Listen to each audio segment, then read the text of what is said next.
Saudara-saudari yang terkasih, kita jumpa lagi dalam Pelita Hati di Honian Channel hari ini, Sabtu 19 April 2025, Renungan Malam Fijri Paskah. Bersama saya Romo Thomas Suratno SC dari komunitas SC Teluk Betung, Bandar Lampung, mendengar dan merenungkan sabda Tuhan, yakni firman Tuhan yang tersurat dalam Injil Lukas, bab atau pasal 24, ayat 1 sampai dengan ayat 12.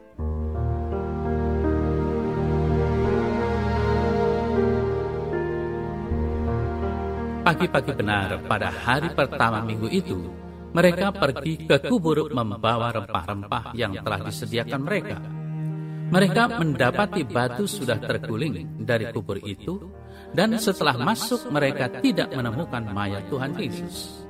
Sementara mereka berdiri termangu-mangu karena hal itu, tiba-tiba ada dua orang berdiri dekat mereka memakai pakaian yang berkilau-kilauan. Mereka sangat ketakutan dan menundukkan kepala. Tetapi kedua orang itu berkata kepada mereka, "Mengapa kamu mencari Dia yang hidup di antara orang mati? Ia tidak ada di sini. Ia telah bangkit. Ingatlah apa yang dikatakannya kepada kamu ketika ia masih di Galilea, yaitu bahwa Anak Manusia harus diserahkan ke tangan orang-orang berdosa dan disalibkan, dan akan bangkit pada hari yang ketiga." Maka teringatlah mereka akan perkataan Yesus itu. Dan setelah mereka kembali dari kubur, mereka menceritakan semuanya itu kepada ke-11 murid dan kepada semua saudara yang lain. Perempuan-perempuan itu ialah Maria dari Magdala dan Yohana dan Maria ibu Yakobus, dan perempuan-perempuan lain juga yang bersama-sama dengan mereka memberitahukannya kepada rasul-rasul. Tetapi bagi mereka perkataan-perkataan itu seakan-akan omong kosong, dan mereka tidak percaya kepada perempuan-perempuan itu. Sungguh pun demikian, Petrus bangun lalu cepat-cepat pergi ke kubur itu. Ketika ia menjenguk ke dalam, ia melihat hanya kain kapan saja. Lalu ia pergi dan ia bertanya dalam hatinya, apa yang kiranya telah terjadi.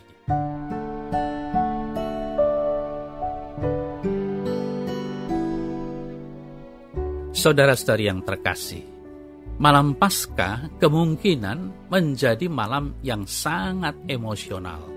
Sadarilah, para imam yang sebenarnya sudah merasa lelah setelah 40 hari terakhir menjalankan pelayanan umat dalam penerimaan sakramen tobat, di samping secara rutin mempersembahkan ekaristi dan menjalankan puasa dan pantang. Begitu pula dengan paduan-paduan suara gereja, bisa jadi merasa tertekan di samping bersukacita, yakni dalam persiapan atau latihan yang lama untuk memastikan setiap nada suara sempurna karena akan melayani perayaan Ekaristi Agung demi kemuliaan Tuhan. Kemudian, lihatlah, umat banyak yang pasti datang mencari dan menempati tempat duduk di ruang gereja dan ruang-ruang lain yang disediakan untuk umat yang hadir untuk merayakan kebangkitan Tuhan. Bahkan dari antara mereka, ada yang datang 1 bahkan 2 jam sebelum perayaan dimulai. Sungguh malam Paskah ini menjadi hari yang emosional.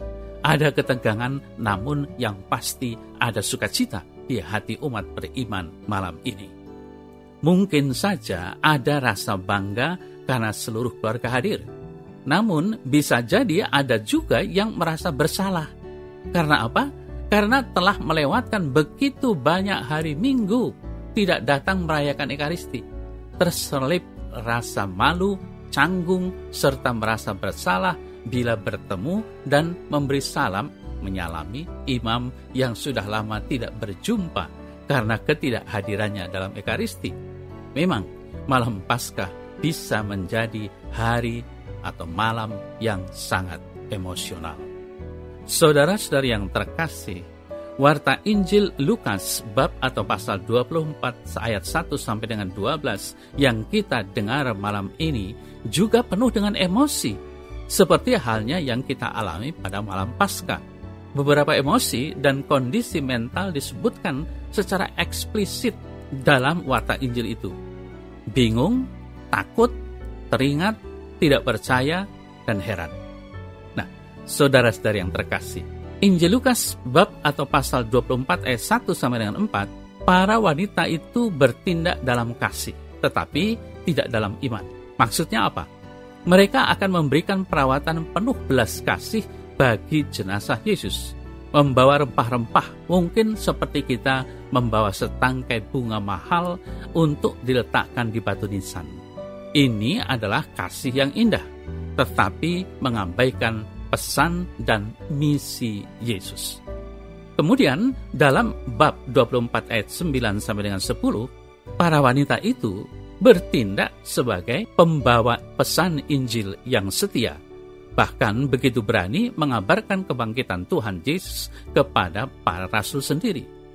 Namun dalam bab atau pasal 24 ayat 11, mereka menanggapi skeptisisme para rasul. Para rasul tidak mempercayai para wanita itu, bahkan mereka menganggap kesaksian langsung para wanita itu sebagai cerita kosong. Hal tersebut menggambarkan sikap meremehkan oleh para murid yang mendengar kabar Yesus dengan telinga mereka sendiri dari perkataan para wanita itu. Mereka tidak percaya dan tidak mengerti. Lalu, saudara-saudara yang terkasih, apakah relevansi peristiwa itu dalam hidup kita? Ketahuilah bahwa Yesus tidak mati dan bangkit bagi orang-orang sempurna yang sudah tahu segalanya. Justru Yesus mati dan bangkit bagi orang-orang yang mengkhianatinya, mengabaikan firman-Nya, melupakan janji-janjinya, dan meragukan para utusannya. Yesus mati justru bagi orang-orang yang menghukum mati dengan menyalibkannya. Lalu Yesus bangkit bagi orang-orang yang pikirannya menolak gagasan tentang kebangkitan.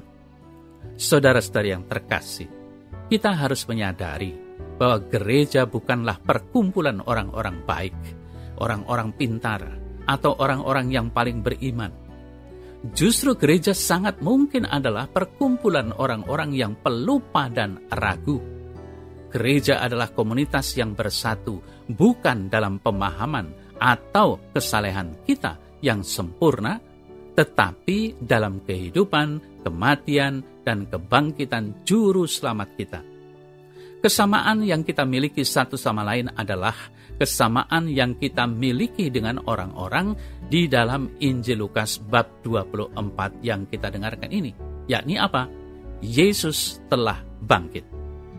Kebangkitannya itu mengikat kita bersama di dalam Dia, karena kebangkitannya lebih besar daripada apapun di dalam atau di antara kita.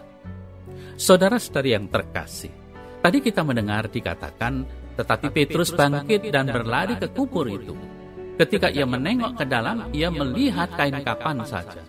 Lalu ia pulang dan heran apa yang telah terjadi. Camkan kata-kata yang diungkapkan. Berlari, menengok, melihat, pulang. Heran tentang apa yang terjadi. Saudara-saudari yang terkasih, kata yang terakhir terjadi atau yang telah terjadi, inilah inti dari Paskah. Sesuatu yang telah terjadi. Ini bukan tentang apa yang Petrus lakukan atau tidak lakukan. Ini tentang sebuah peristiwa yang Tuhan selesaikan. Itu terjadi dalam waktu dan sejarah yang nyata. Tuhan sedang merencanakan sesuatu. Saudara-saudara yang terkasih, yang telah terjadi adalah kebangkitan Yesus. Namun itu lebih besar daripada fakta bahwa satu orang bangkit dari kematian, yang merupakan hal yang cukup besar. Para wanita yang pergi ke makam tidak percaya, mengingat, dan melaporkan. Semuanya itu telah terjadi. Namun itu lebih besar dari itu juga. Yang telah terjadi adalah Allah sedang bekerja di dalam Kristus Yesus, mendamaikan dunia dengan dirinya sendiri sebagai yang Ia janjikan, sehingga pada waktunya Allah akan menyelesaikan keselamatan umatnya melalui anaknya itu. Saudara-saudari yang terkasih, semua itu telah terjadi. Itu berarti itu benar-benar terjadi. Terlepas dari perasaan atau kegagalan kita, Tuhan melakukan apa yang Dia katakan akan apa yang Dia lakukan. Tuhan sedang bekerja dan itu berhasil.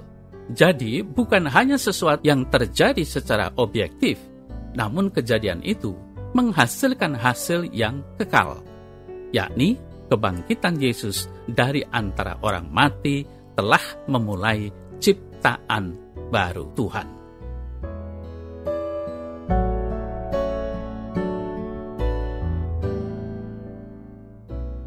Dalam nama Bapa dan Putra dan Roh Kudus. Amin. Ya Tuhan Yesus, yang telah wafat dan bangkit mulia, membawa keselamatan semua orang yang percaya padamu. Aku berterima kasih dan bersyukur atas karya ilahi-Mu, sehingga aku mempunyai harapan akan menikmati kehidupan kekal. Itu semua karena kasih-Mu yang mengatasi segala kekurangan dan dosa-dosaku. Terpujilah Engkau kini dan sepanjang segala masa. Amin. Semoga Allah yang Maha Kuasa memberkati saudara dalam nama Bapa dan Putra dan Roh Kudus. Amin.